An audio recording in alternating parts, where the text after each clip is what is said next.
The expansionist strategy of the Empire of Japan during World War II was primarily based on the ever-imposing capabilities of its navy, and the Imperial Japanese Navy staked its claim to a wide range of territory, mostly through the use of two types of ships, aircraft carriers and battleships.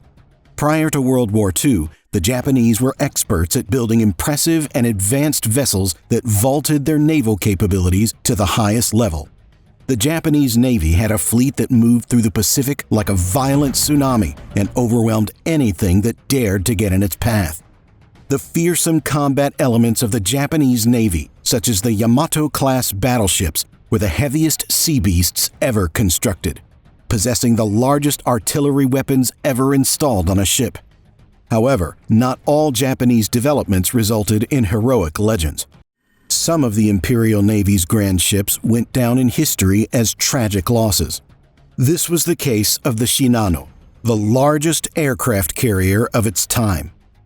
How important were aircraft carriers during World War II? What made the mighty SHINANO so significant? What led to the demise of the largest aircraft carrier ever built? Join us in a new installment of Fierce, Fire, and Fury to learn the tragic story of the monstrous Japanese aircraft carrier, the SHINANO. The first successful naval vessel-launched air raid occurred during World War I in 1914.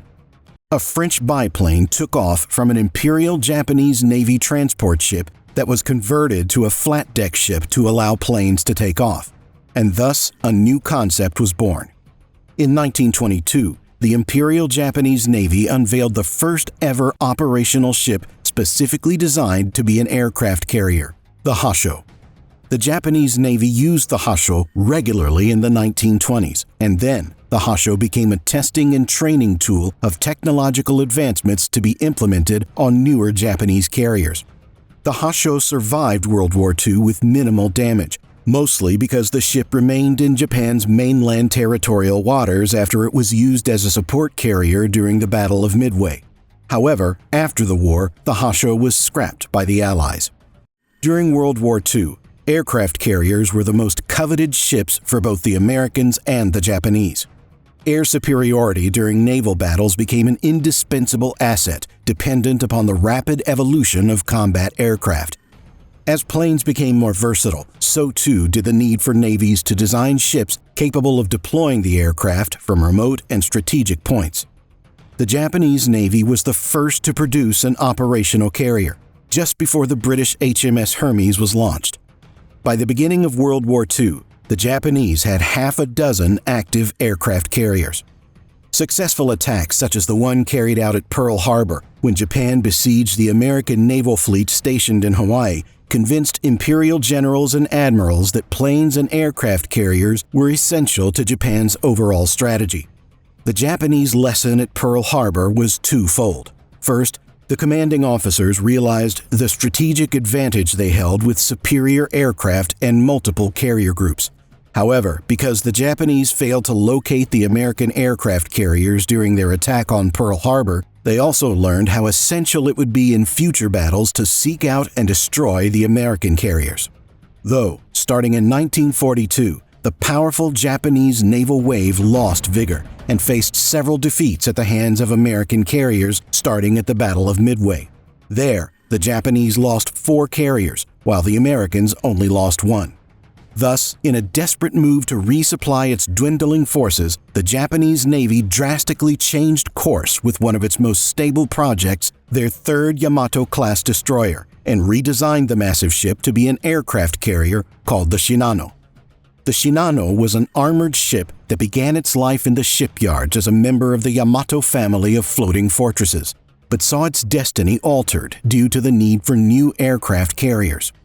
When the SHINANO was 45% complete as a destroyer, the Imperial Japanese Navy canceled the installation of the deck guns and replaced everything with an extensive landing strip capable of carrying 47 aircraft. The project became the largest aircraft carrier of its time.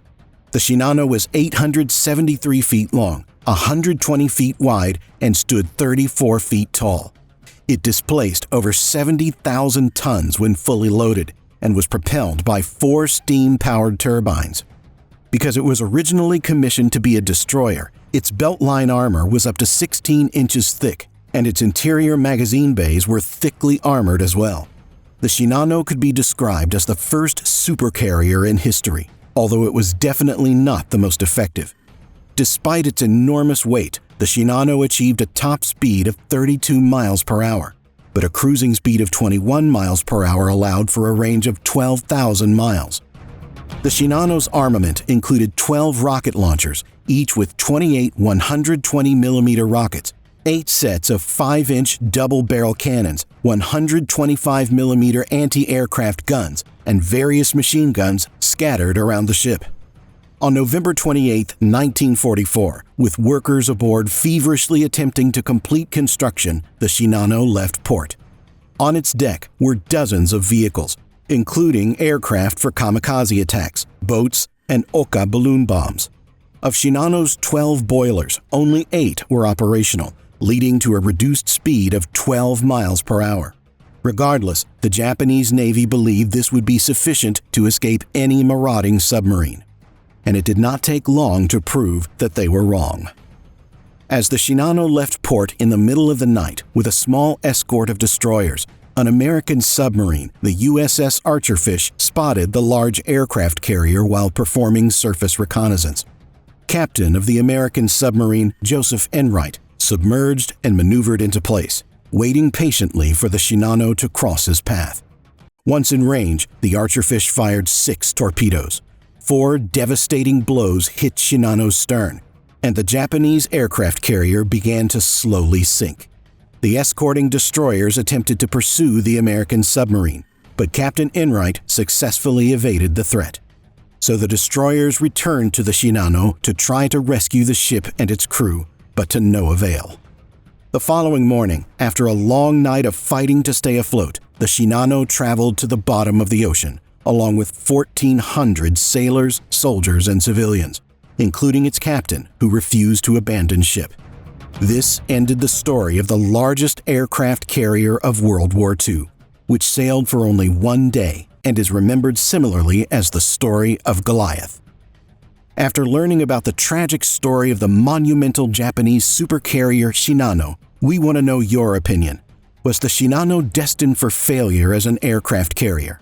Could the Shinano have helped with the Japanese Imperial Navy as a destroyer as it was originally intended? Or was the Shinano another example of Japanese efforts being too late to overcome the Allies in World War II? Drop your perspectives in the comments section below, and don't forget to give this video a thumbs up and hit that subscribe button so you never miss out on exhilarating content. Thank you very much for joining us for this video. See you next time on Fierce, Fire, and Fury.